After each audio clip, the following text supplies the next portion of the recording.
back to the Pride and Puck podcast. This is episode number 36 for season 4. We are well and truly into season 4 now. If you're here for the first time, thank you for joining us. If you're returning, we love to have you back. If you want to keep up with us on the socials, you can on Facebook, Instagram, and Threads at Pride Puck Podcast. Jump over to YouTube as well, and please hit subscribe. We want to build the YouTube platform over there.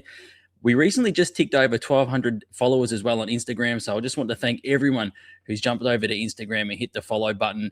Really appreciate it. It means a lot. We're starting to tick over and get the follower count up, which means more people are listening to our podcast. This month, I sit down with Eleanor Watson, a transgender coach and hockey player. We talk about sport growing up, a former Aussie Rules umpire, transitioning, coaching queer people, playing hockey, and trying to get to the Australian Women's Ice Hockey League, which is the elite league here in Australia. It's an awesome chat. I hope you enjoyed as well. Now we'll get to Eleanor. Eleanor Watson, welcome to the Pride and Puck podcast. Thank you very much for having me, Doogie.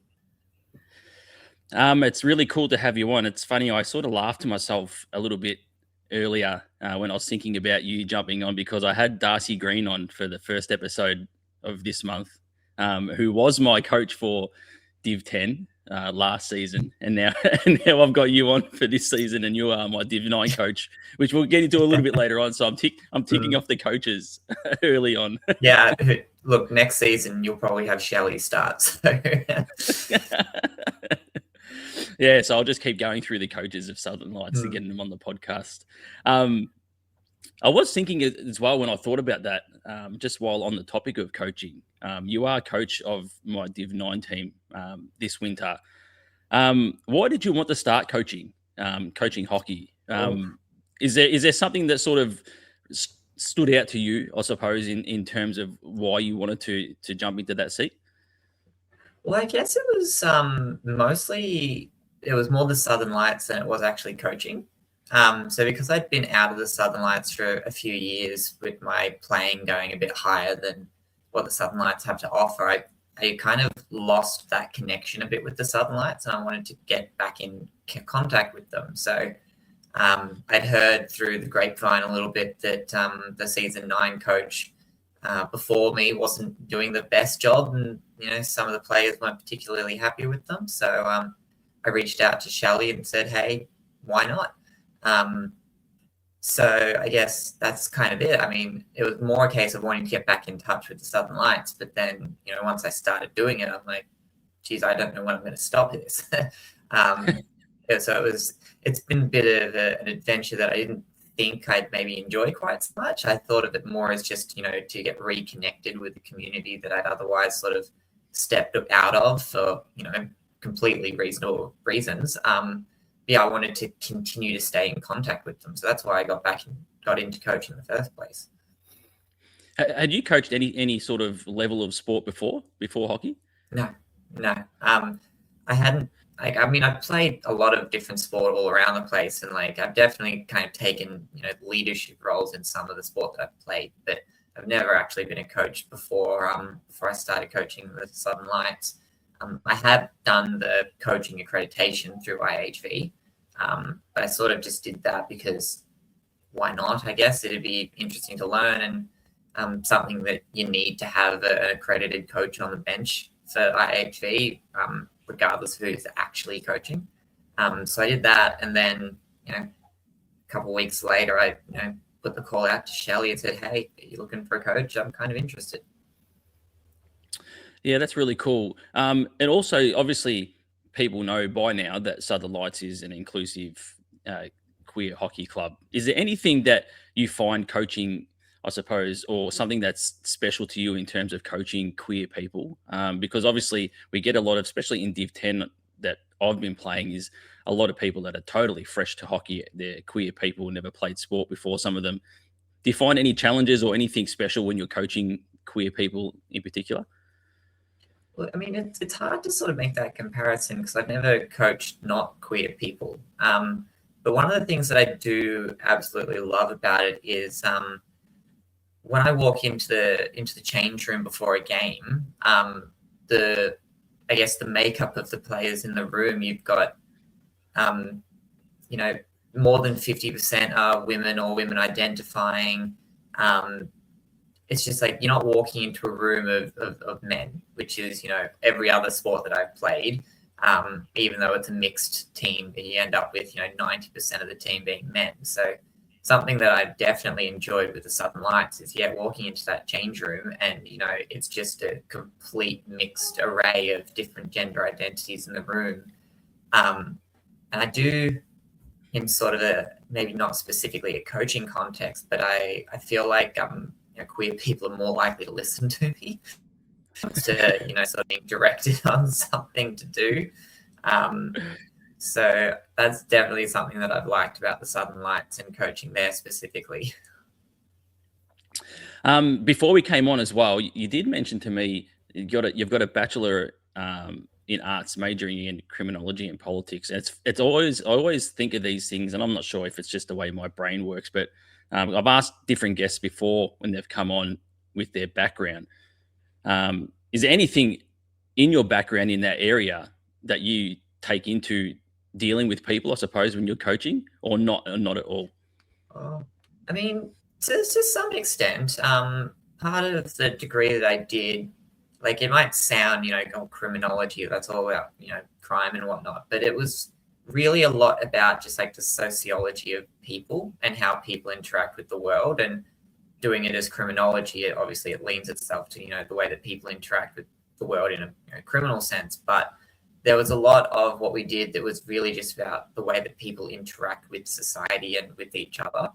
So there's definitely some things that you pick up on that had certainly crossovers. More really when I did the politics major of my degree, because I did a number of subjects that specifically were around sex and gender and the politics of that. So there's definitely some of the readings from way back when that pop into my head, and I'm like, you know what? That particular author was onto something, because I've just witnessed it in person. So yeah, there's definitely something. It's not completely irrelevant. Some things pop up here and there. Certainly more on the politics side of things, and just sort of the way that queer people interact with the world and the political sphere around that. Yeah, absolutely. I've always find it interesting that people in their backgrounds, whether or not it's work or study, etc., they can bring that into, I suppose, a queer hockey club, and the way people interact with each other. Especially queer people, it's a unique sort of environment in terms of coaching and playing and things like that. So I always find that interesting, and I like to ask those questions to guests that come on. Growing up, it sounds like you're always a sports person, though. Playing footy Yes. and umpiring footy. So sports always been a big part of your life. Yeah, absolutely. I think I played back. They called it Oz. I think they still call it Auskick nowadays. Basically, when you get your 3 and 4 year olds playing football. My dad was a big football player, so he played 250 games of senior football, life member and whatnot. So whenever he was playing games and I'd be there in Auskick, they'd send me out at halftime to do the little game at the halftime break, and I would have been probably 3 when I first started doing that. And then I guess it followed. I guess my sport as a kid definitely followed a lot in my dad's footsteps in cricket and football. But then my brother was also a big influence on that. Was certainly an athletic person growing up. Umpiring was something I did a lot more with my mum, but it was definitely sort of ingrained in my upbringing as sort of a family business, I suppose. At any point, we were always playing sport. Mum has a trophy cabinet full of tennis trophies that she got from before me and my brothers were born. Dad's cabinet's full of football accolades and cricket accolades. And then, me and my older brother now, we've got, some hockey accolades as well as our old football and cricket ones. So it's definitely been a big, big part of my life. So definitely need a big cupboard between the family, that's for sure. Oh, absolutely. I think I remember my dad's cabinet because for some reason in football as well, they like to give out the actual football as an award. So I think half of my dad's cabinet was just, footballs, just full on, just proper sized footballs, and there wasn't a lot of room to fit anything else in from there. But eventually we made room, and I think he had to put a couple of the footballs in the back room instead of the cabinet. Talk us through the umpiring, because you did mention to me prior to coming on that you were quite good at umpiring, Aussie Rules. Yes. But then you had to stop playing, and I did wonder. You mentioned the umpiring union and safety concerns. Can you just talk about that? And I suppose the reasoning for them making that decision. Well, it was sort of it was less of a decision and more of a non-decision, and like a not wanting to actually sort of touch the problem. So I started umpiring when I was 15, and umpired through till I was a bit older than 20. So it was like 5 or 6 seasons there. In total, I think I'd done close to 150 games across the board, and 100 of those games were at the top level within the Geelong football sphere. And I think that was they were probably the last people to be told that I was transitioning. Not necessarily by design, but sort of just, I guess that's how it happened, I suppose, because while I was transitioning in all other areas of my life, it sort of the inherent masculinity of adult men's football. At the time, we didn't have a women's league in Geelong. I think the last season that I umpired was sort of the first season that they really had a proper junior women's football league. So they didn't have an adults one. So it was definitely a case of football at that grassroots level was extremely masculine. We did have some women that did umpire, but not for long. I think during the 5 or 6 years that I was there, we had some come and go. Mostly come up and they'd get a few games of senior football, but then after a season of that, they'd go on to do other things, and sort of football and umpiring became less important to them. So when I was coming through the season, it would have been like probably 2019, I think 2018, 2019, which was around the time I was transitioning. So it would have been about the time I was 20. And I had, at this point in time, I had changed all of my information on social media. Like I was actively umpiring the latter end of that season with a bra on, and longer hair, but otherwise not talking about it too much, because it felt like a boat is both rocking at that point in time. And like I just sort of waited out for the last month or so and then actually addressed it over summer.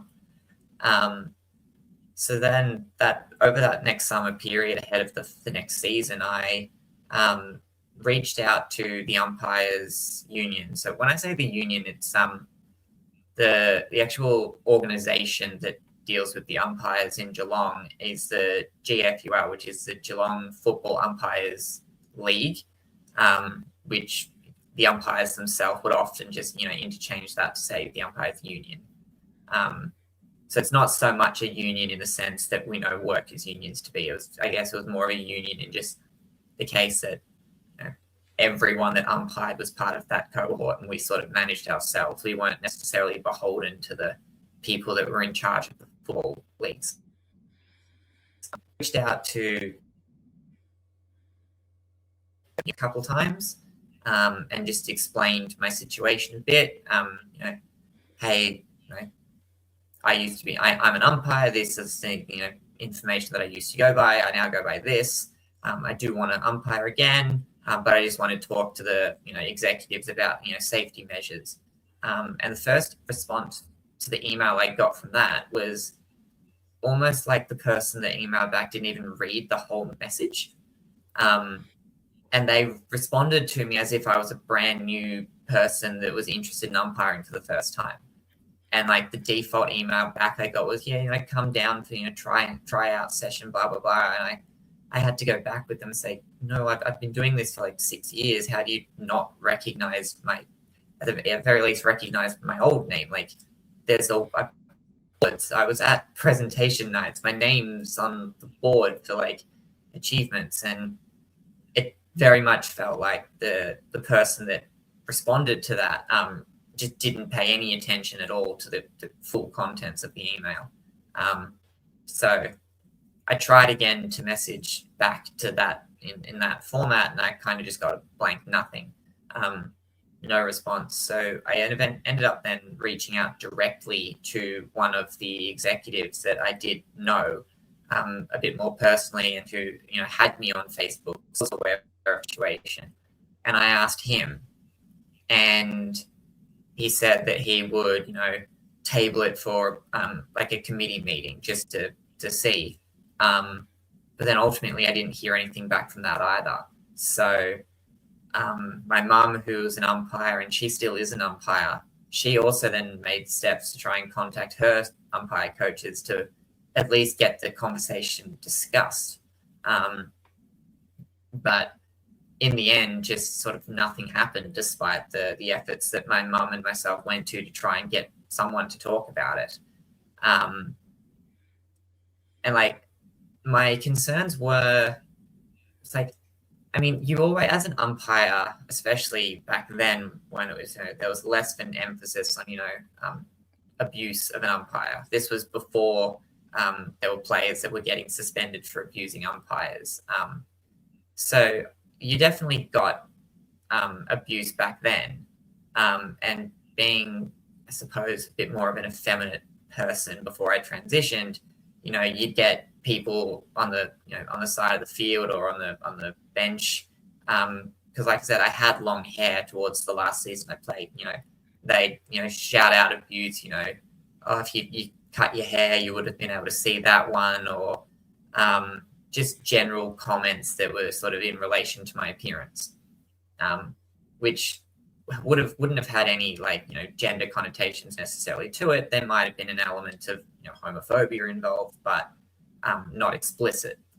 And so I was just I wasn't so concerned necessarily about getting that abuse from players or spectators, because I'd kind of already been getting it as every other umpire in existence has gotten. I just wanted reassurance from the other umpires that were there with me that if anything did cross the line, they would stop it. They would step in, or at the very least, assurance that those other umpires themselves wouldn't be derogatory towards me. Because my mum's had some problems in the past with the umpiring fraternity. Definitely it's a bit of a man's sphere. And I just wanted that reassurance that at the very least I wouldn't be, discriminated against by the person that was umpiring with me. And yeah, despite all of the efforts we made, just no one was prepared to, approach that conversation. So I just had to make the decision ahead of that following season that I wasn't going to do it, because I wasn't going to do it and risk not having that support. Despite the numerous times I reached out to try and get the conversation going, no one was prepared to have the conversation, which was extremely disappointing, because I did enjoy umpiring football. Like, you got paid to do it as well. It wasn't the fees weren't nothing. Definitely helped there, and it kept you fit.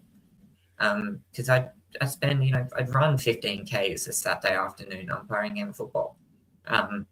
So it's disappointing that happened the way that it did. And the irony of, 2 years later, after I had, more or less gone completely through transition, you wouldn't know one way or the other if you'd met me at that point, that one of the umpires that I had gone to, that I'd known personally, to get him to raise it at the committee, reached out to me because they were doing a women's thing down in Geelong, and he was like, I know you haven't umpired for a little while, but you still know the rules. Do you want to come down and umpire this women's event?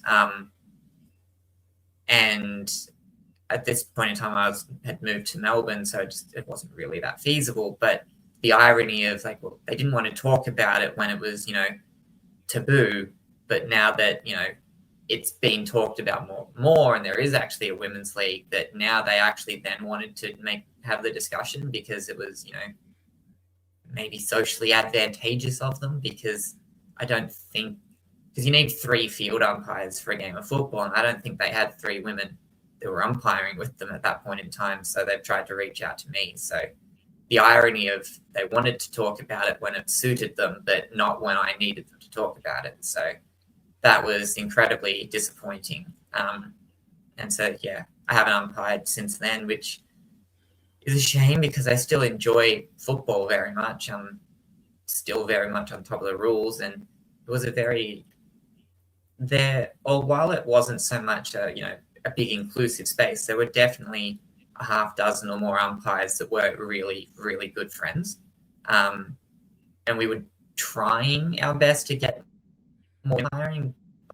Yeah, they just didn't want to have the conversation. So I guess that's what happened there. And I moved on from that, which was a shame, but it's for my safety, I guess, really. I suppose if I could do it differently, maybe I would have just walked into the committee meeting and said, hey, let's have this chat. But at the same time, it was all new to me as well. I'd started hormones during that off season. I was still trying to navigate my family life, being accepting. It was just a bit much to then try and force, an organization like a very male-dominated football era to have that conversation. So it sucked, but that's how it happened. Yeah, I was going to say it would have been disappointing because obviously it seemed like you really enjoyed it, and they could have been trailblazers, I suppose, in a sense, in that space as well, and been really on the front foot in that area. You just did mention your family, and obviously through that stage you were transitioning. How was it with your friends and family? Was it quite smooth? Was there challenges while you were transitioning?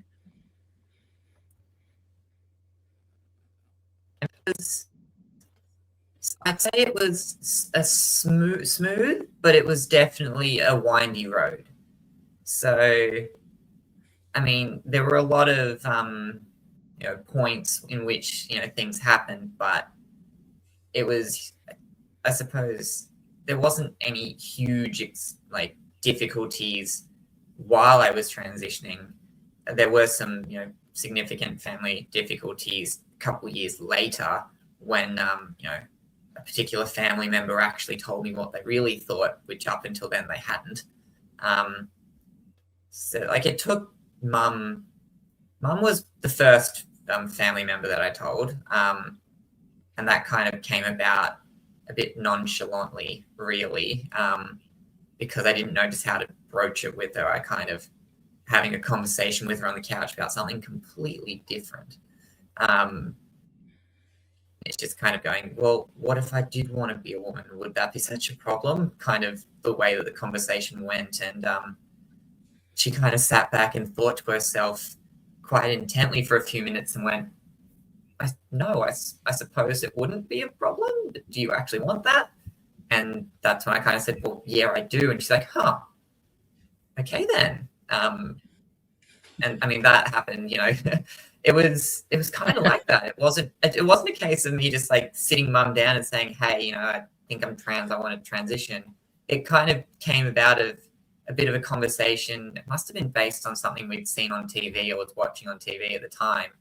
And as mum and I do, we can't sit still in a room together and not speak the entire time. It drives everyone around us mad. And from memory, I think that's how it kind of came about. It was a bit sort of meh. It wasn't really a big, significant, sit down, I have something to tell you.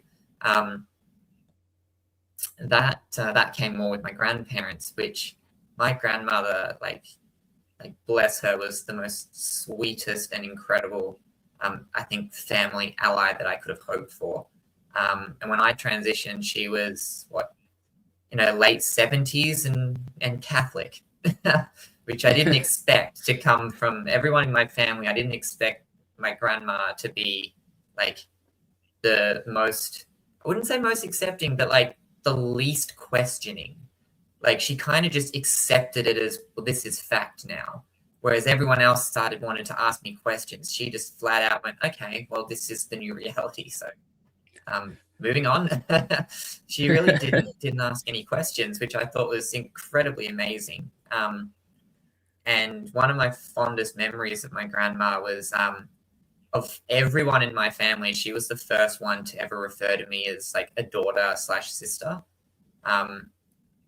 Sometimes even my younger brother will still refer to me as a brother, which I'm not going to, chop his head off for that. I don't think that that's, too big of a problem, I guess, because by the time when I did transition, I was more or less, moved out of home. So my younger brother didn't actually have to live with me or do much with me since transition. So I really don't mind that he called me his brother. But I remember my grandma driving me home, and we were just chatting, and she's just kind of thrown in the, she referred to me as a granddaughter, just without any real prompting or anything like that. And it was like, at that point, not even my mum had called me her daughter, or my brothers called me a sister. And I didn't expect that from her, but that was incredible. The problems, I guess, that I did run into came from the side of the family. My dad himself, on paper, was very good.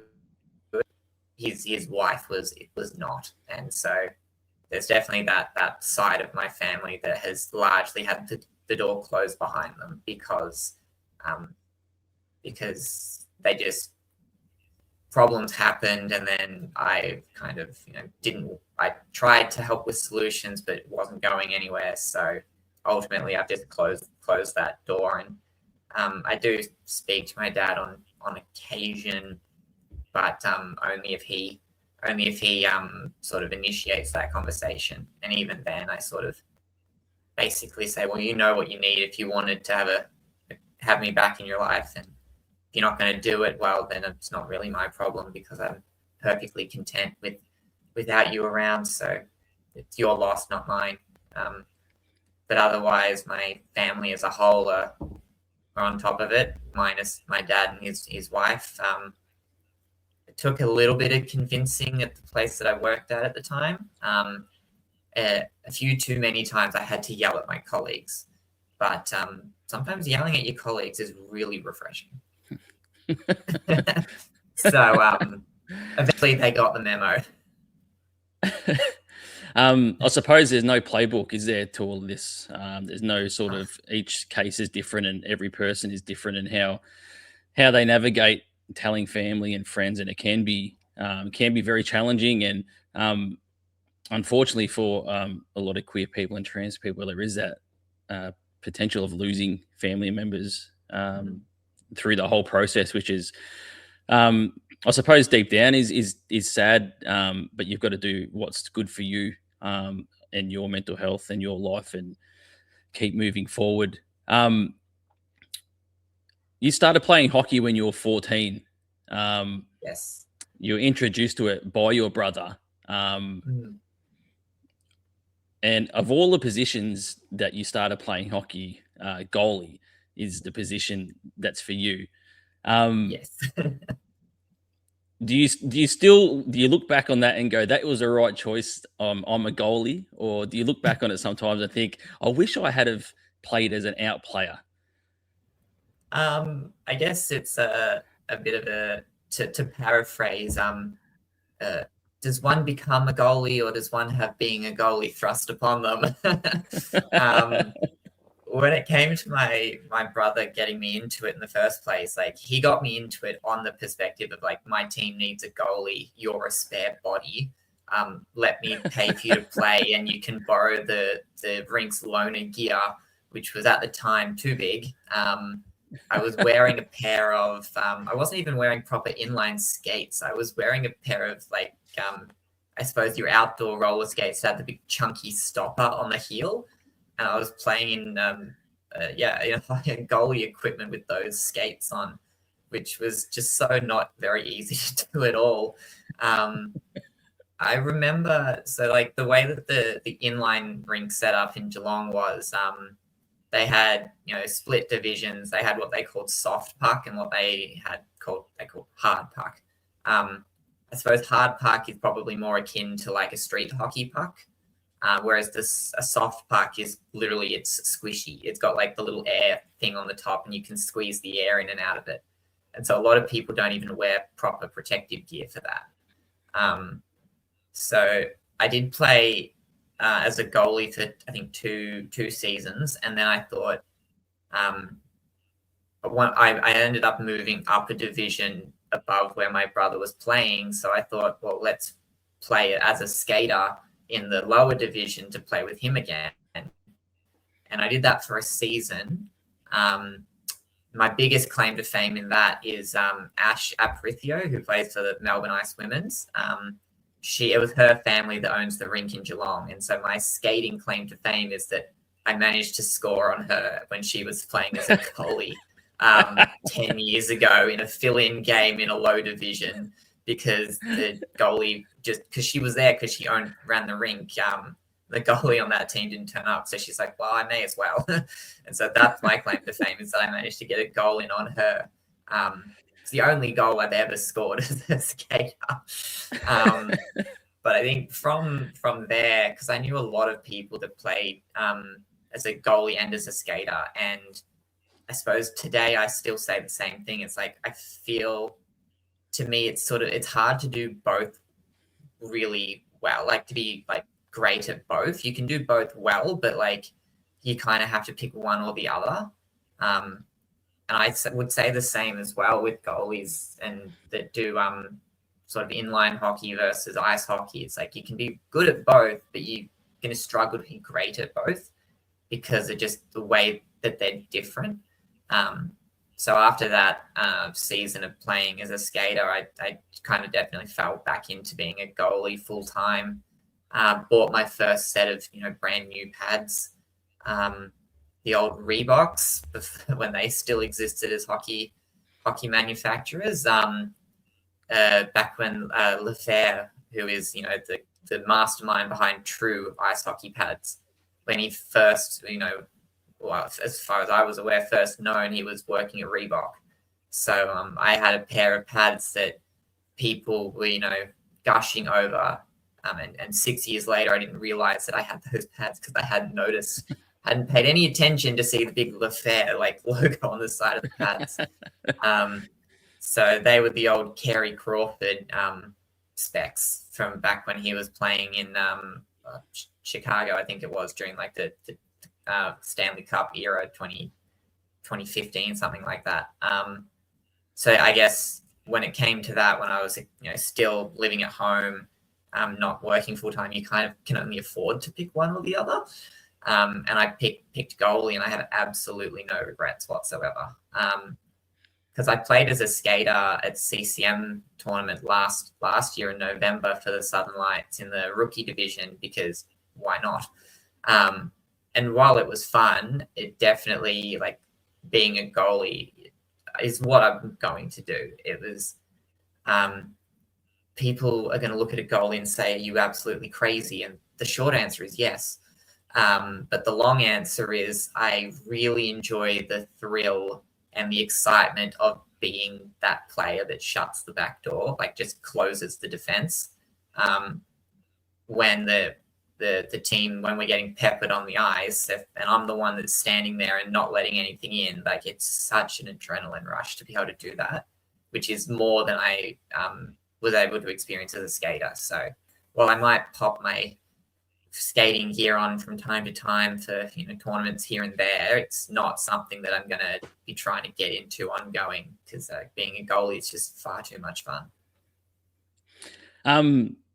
Yeah, it was one of the positions that I initially thought about playing when I started, because I was a wicket keeper in cricket, and I just, in my head, I figured that might correlate to maybe being a decent goalie, but it never happened. And I'm probably sort of happy too, because I think the goalie gear is probably a bit more expensive than what I've been able to muster up.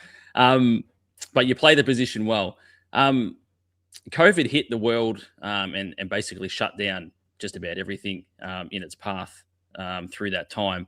And then you went to Midsummer the Midsummer Festival here in Melbourne in 2023, and you found Southern Lights at the Midsummer Festival, and now you've been involved basically ever since with Southern Lights from that time. Had you been playing ice hockey prior to that, or was that your sort of first introduction into ice hockey when you found Southern Lights? No, the Southern Lights was my first introduction to ice hockey. So obviously I'd played inline hockey, and then I had the bright idea of moving to Melbourne in 2020. So when that happened, I kind of, Geelong had come out of lockdown again and people were playing hockey down there. But because I'd moved to Melbourne, I couldn't drive down to Geelong to play inline hockey. I kind of got stuck in the Melbourne lockdown, unable to do any sport. So at that point, I just had 2 years of very, very little like exercise or sport or anything like that. So when we finally did get out of lockdown proper, and I went to Midsummer with a group of my group of friends, I didn't even know that there was a precinct, like a sports precinct at Midsummer, until I was there. And I happened to walk past it as they were setting it all up when I went in to meet some friends. So then later in the day, I thought I'd wander back out. And at the time, I was living in Burwood, and I was frequently driving past the Burwood Cricket Club, and they had women's cricket. So because I did have that cricket background, which I was playing cricket and hockey right up until we went into lockdown. So if I was going to start again, I was looking at cricket because I there weren't really any inline rinks in the east where I was living. I think the only one that I knew about really was the one in Sunshine, which was just a bit far to drive on certain times. So I went to the sports precinct looking for a queer cricket team. I went through all of the different stalls and they didn't have no cricket. But they had basketball, netball, soccer, football. I think they even had badminton, some of the more, less common ones. I think there was even a table tennis team. And then there was the Southern Lights. And obviously, having played inline hockey and still being an avid ice hockey fan, I stopped and had a chat with them. And I guess getting to know, first of all, that there was more than one ice rink in Melbourne. Because at the time, I'd only ever known about the Docklands, O'Brien Ice House. So then finding out that there was a second rink in Reservoir, and knowing that they played hockey there, I had no idea whatsoever. So I got chatting with some of them there and, talking about, this, that, and the other. And as the Southern Lights do, we have our come and try session, usually a couple of weeks after Midsummer. So once I broached that conversation with the Lights at Midsummer, it was kind of a no-brainer that I was going to go to that come and try. I gotten personal details of the president at the time, and she managed to get me in touch with someone that had an old pair of goalie skates. They weren't the right size, but they were size enough. So at that point in time, between the Midsummer and then going to the try and skate, I drove down to Geelong to get all my hockey gear that was currently in my mum's garage at the time. And lots of cobwebs. I had to give that gear a solid sweeping out before I could even think to put it on again. Some of the buckles on my pads had just gotten that rusty that you couldn't even do them up. So the week or two before the come and try session, I was trying my absolute hardest, WD-40 scouring pads to try and scrape out all of the rust on my hockey pads, because back then the goalie pads were leather buckles around the back of the leg, not the Velcro we have now. So I spent hours a couple days beforehand doing my best to get these pads into something I could put on again. When I got out there, putting everything on, it felt normal. It felt natural. Like it didn't feel in any way foreign putting pads back on again after it would have been 3 years since I'd played hockey by the time I was doing that. And all of the instincts were still there on how to play the position. My reaction, everything was still there. The butterfly, it was all still second nature. The only thing I had to, get on top of now was using ice skates instead of roller skates. But it wasn't as hard as I thought it would be. I know a lot of people talk about like, oh, it's not that, the skills aren't that transferable, but I think it depends on how well you actually can inline skate as to whether or not it's transferable onto ice skates. And I had a lot of fun. I think I was kind of the talk of the change rooms because everyone was talking about this, this goalie that they've managed to get to come down that owns all of her own gear already. Like no one, like that's not heard of. When people come down to come and try ice hockey thing and rock up with a full set of gear minus the ice skates, like how often does that ever happen? So it was definitely everyone was talking about it. And then after the come and try, we then went back across to the district docklands to have dinner together.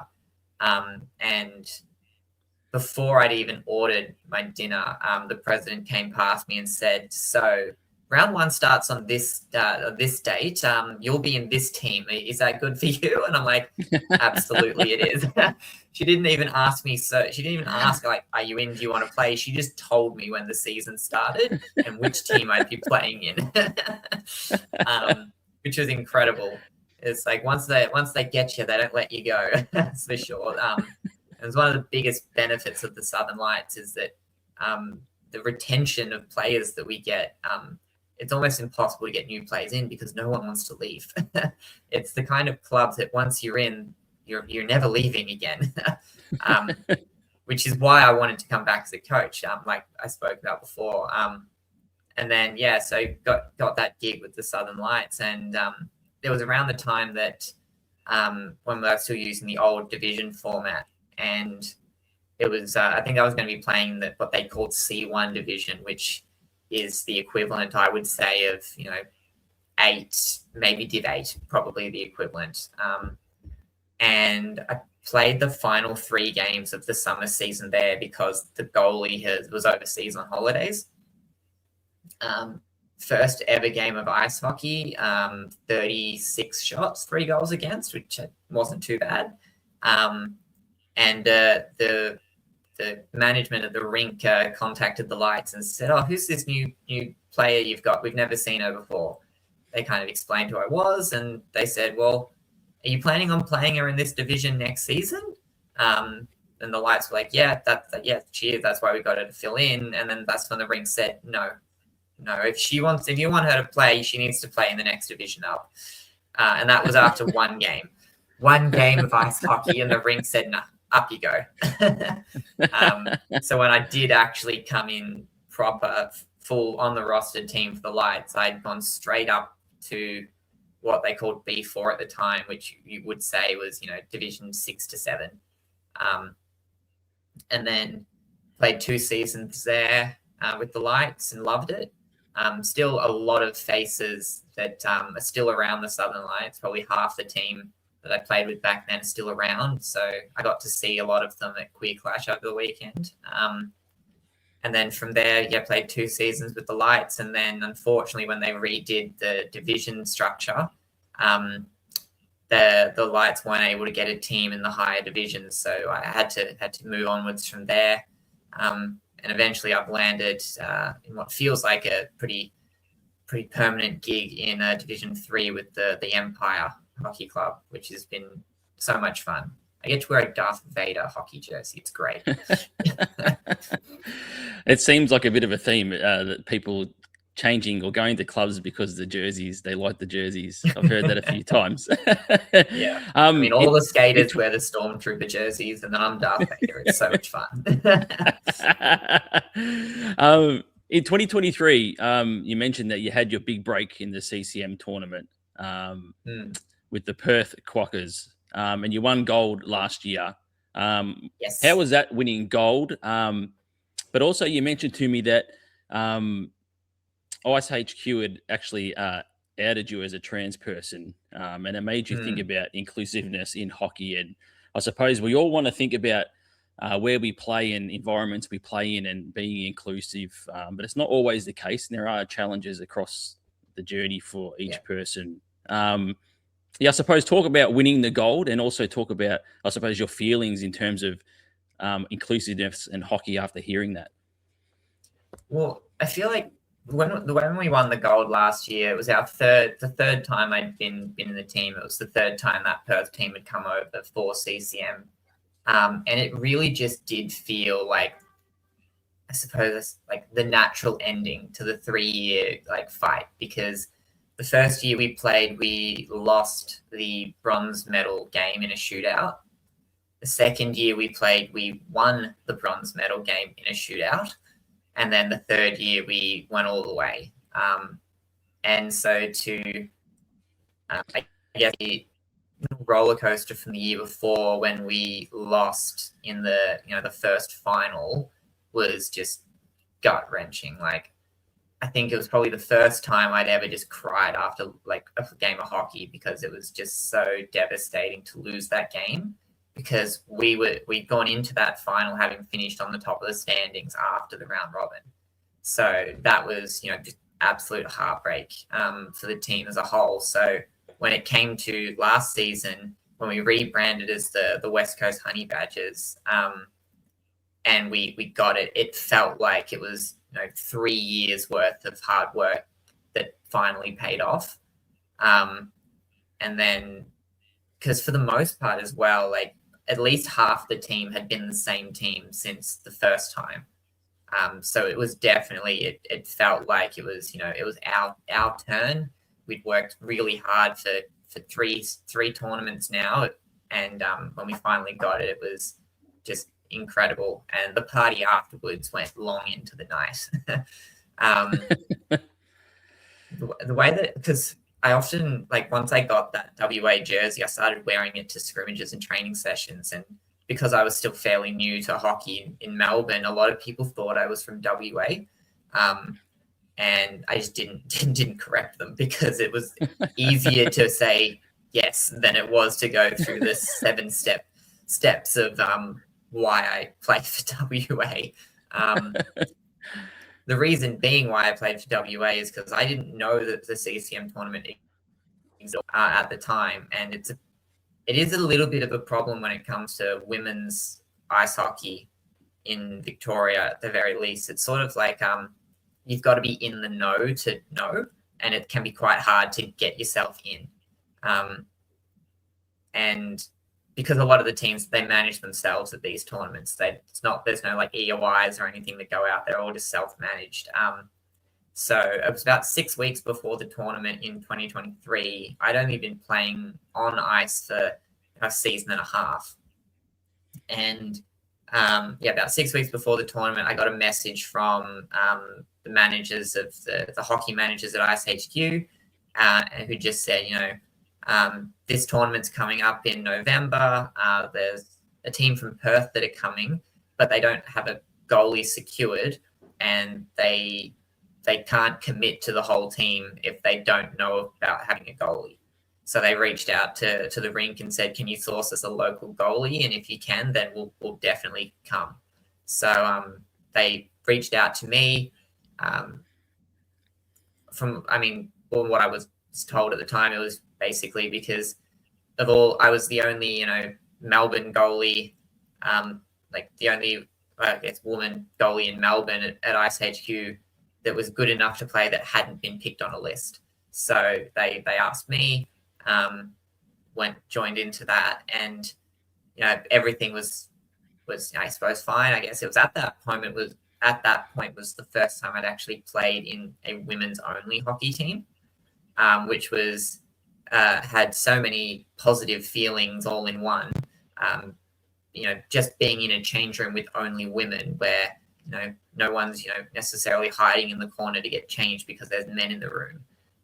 Being in a change room with women, just everyone is just so much more comfortable actually getting changed properly and not having to do it awkwardly, so that you're not accidentally showing off parts of your body that you don't want people to see. And that was really liberating, being able to, I suppose, experience that and take part in that.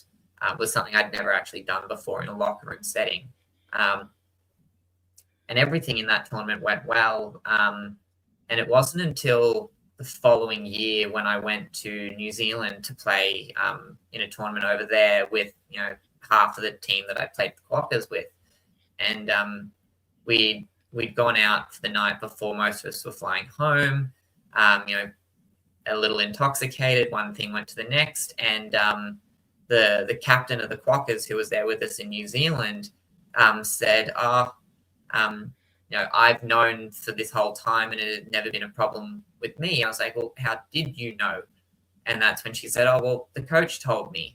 I was like, oh, how on earth would he have known? And that's when she said, oh, when the rink told us that you were going to play for us at CCM last year, they told us you were trans. And I kind of was like, why? Like, in what universe was it necessary to say that? And my mind has jumped back and forth being like, were they trying inclusive by telling the coach that, the person that was going to be playing on your team for the women's tournament was trans? Or was it a qualifying statement that they've made? Like, oh, she's even though she's trans, or like, oh, she's trans as well. Or like, I didn't get a lot of information from the captain because obviously she didn't know everything. And only the coach and the captain knew. So they hadn't advertised it to the rest of the team. But when I did hear that, it just kind of got a bit in my head because I just feel it's so not necessary to disclose that information, especially when it comes to a tournament that you're like the CCM tournament is explicitly open to trans women.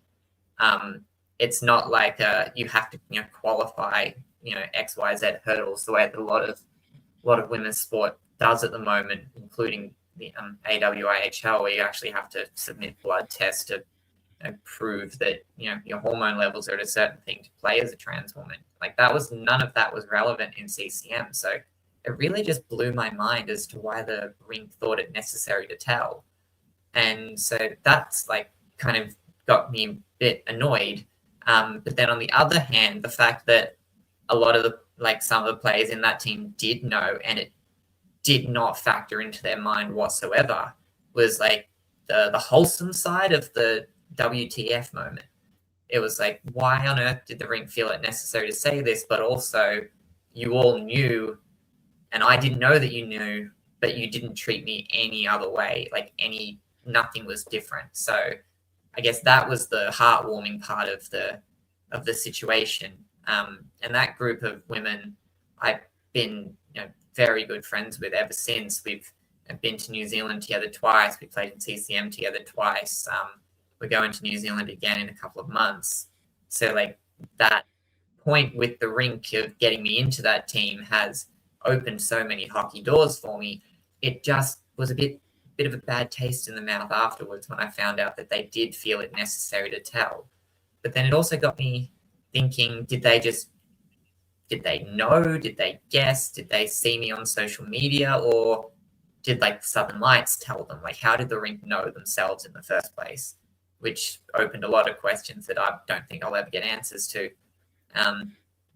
And look, I haven't thought about it too deeply much since then, but when I first found out that they had, outed me in that sense, I was really, really infuriated. Knowing some of the players that you played with on that Perth team, I'm not surprised that you had that response from the Perth team. Some really good people play hockey over in Perth, so that's not surprising.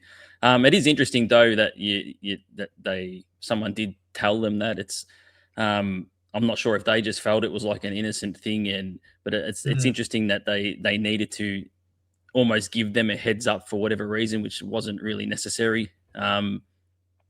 Trans women are women, so there's no gray area to me anyway of why you need to sort of approach it in that way. In terms of Southern Lights, what has Southern Lights done for you, I suppose, in terms of a playing sense and a coaching sense in in helping your sporting journey and also your personal journey? Obviously, you spoke about transitioning, and then COVID hit, and then finding Southern Lights when you weren't actually looking for an ice hockey club. What has it done for you, on a personal sense and also as in a sporting sense? Well, in a sporting sense, like it opened the door. I can, with complete, certainty of mind, if it hadn't been for the Southern Lights, I wouldn't be playing ice hockey. And if I wasn't playing ice hockey, then like a significant part of my social life wouldn't exist. So in a sense, the Southern Lights opened the door for me to get back into sport. But then it also just it opened the door for me to actually be in a community that I have a lot of joy in being in. Yes, I've made so many friends playing ice that aren't in the sides, and we've become very, very close friends. If it wasn't for the Southern Lights, I would have never been in the position to make those friends. And those are the friends that, I rely on the most when things are going tough. And hockey itself, it's a community as a whole. And we saw that last weekend with Queer Clash, 100 people coming together to play hockey. But then outside of that, the friends that I've made playing hockey have translated beyond hockey, which is not something that I can say for a lot of different areas in my life where you make friends. It's a lot of friends that I've got, and a lot of friends that most people have, where they're sort of very much, we're friends when we're doing this together. Whereas with ice hockey, I've made friends. There's definitely, I suppose, an undertone of hockey involved in a lot of our situations, but the friends that I've made have blown beyond hockey, and to becoming just really, really close personal connections, which everyone needs, including, but even more so, queer people having to have that connection is incredibly important. So for the Southern Lights to get me into that situation where so many more good things can happen, is, the biggest gift of all. Yes, they helped me get onto the ice to play. Yes, they've given me a position to be able to coach. And not a lot of people know my name now because of it. They put me in the position to make some of the closest friendships that I've ever had. And that's something that I don't know you'd find at many other clubs, because the way the Southern Lights are so sort of so connected with each other. And like I said before, once you're in, you don't want to leave again. And when I did leave, I wanted to come back. And that's why I'm back as a coach. So the Southern Lights as a whole have been a significant of my sporting and personal journey. There's a lot of things that I do now that all flow their way back to, meeting the Southern Lights at that Midsummer Carnival back in 2023, without which my life would be so much different, and I'm confident in saying it would not be for the better. Being involved with the Southern Lights has completely changed the trajectory of my adult life in a way that I'm incredibly grateful for. So the chance meeting when I wasn't even looking for them is, could very easily be marked down as, one of the most positive, significant moments of my life so far. It's so relatable. And the last topic I wanted to talk to you about sort of I suppose morphs into one. I can relate to that so much because we both of us just played in the recent Queer Clash that the amazing Cade Matthews organised, who's the current president of the Southern Lights. It was a great weekend of celebrating queer community and playing hockey. I was talking to Shelley because there was a couple of lunch sort of, I suppose, get-togethers throughout the weekend on the Saturday and Sunday, and being isolated living down here past Geelong, I don't get a lot of community. So that side of it, not the hockey side playing, but the community side of just meeting people and having lunch and sitting down and just talking, and not, I suppose, having hockey as the focal point. It's really, really cool, and something that I could totally relate to with Southern Lights, 100% in what you're saying. In terms of Queer Clash, I'd just like to get your thoughts on Queer Clash. I thought it was a really big success the tournament. It was great to see so many people come out and support it. There was a lot of, I suppose, players who have played for a long time, and there was a lot of new players some who had just done hockey school and come together for Queer Clash in a sort of safe environment, in a very inclusive, queer, celebrating environment. Just your thoughts on Queer Clash, and how you saw the whole weekend. I think that the main thing that I was very appreciative for Queer Clash was that it put, like, there were a lot of people that I'd started, my hockey journey with that I then hadn't seen for a long time. And it did bring a lot of those people back into one room, some faces that I hadn't seen for a while, that, you fall out of contact with a bit, and to be able to see them all again, and, get to, catch up on how everyone's lives have sort of gone since then. Like, there are a number of people that I played my first, game of ice hockey with that I then hadn't seen since played on the weekend, which was pretty significant. It was really nice to see them all again. And then the other thing as well, like, we had people like on the ice last weekend that have never played an ice hockey game before. They've done, hockey school, but never played a game, all the way up to people that, play in Division 1 at Ice HQ.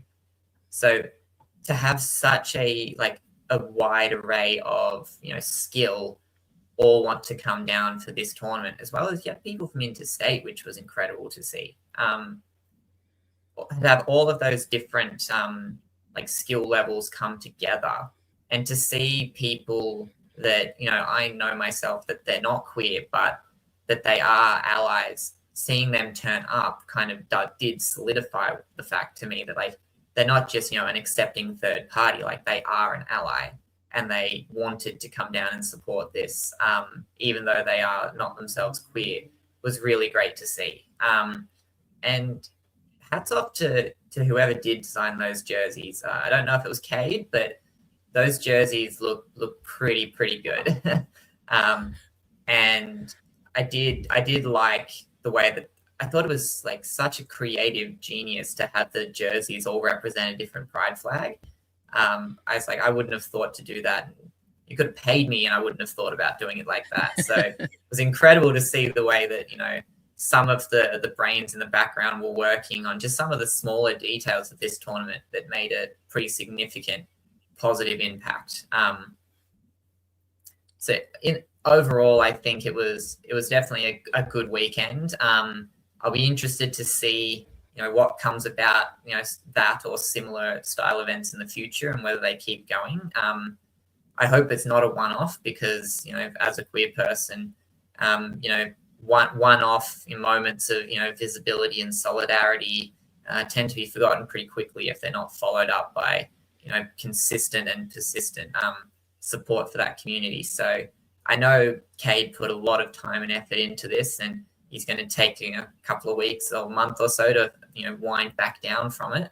But I do hope that either it continues again next year, or we have something similar continue again in the future, because that continuous support of queer players is what's necessary to make sure that the hockey community stays open to all, especially amidst problems that we're seeing overseas with inclusiveness in hockey. So having something like this continue forwards is definitely important, and I hope it happens. Yeah, I think the power of the tournament is it's a tournament that was built by queer people for queer people. I think that's where a lot of the power comes from as well. It's not queer people asking for space to be created by allies. I think the fact that it was built within community is really powerful, and hopefully it's a continuous thing that we maybe have every year or every other year. It would be really cool. The one question I ask all my guests, and I always finish on this question, is what is your proudest moment you've had within queer hockey? Oh, within queer hockey specifically. Oh my. Well, you know what? I think for me, and I kind of, it sort of by design, but I didn't expect it to have quite the impact that it did, was when I did debut for the Melbourne Ducks two years back in the exhibition series, I'd owned Pride tape. I'd used Pride tape on and off throughout the years, but going into that game, I didn't have Pride tape on my stick. So I had the roll in my bag somewhere, so I dug it out, and the hour before getting on the ice to start that game, I retaped my stick. And so when I went out there to debut for the first time with the Pride tape stick,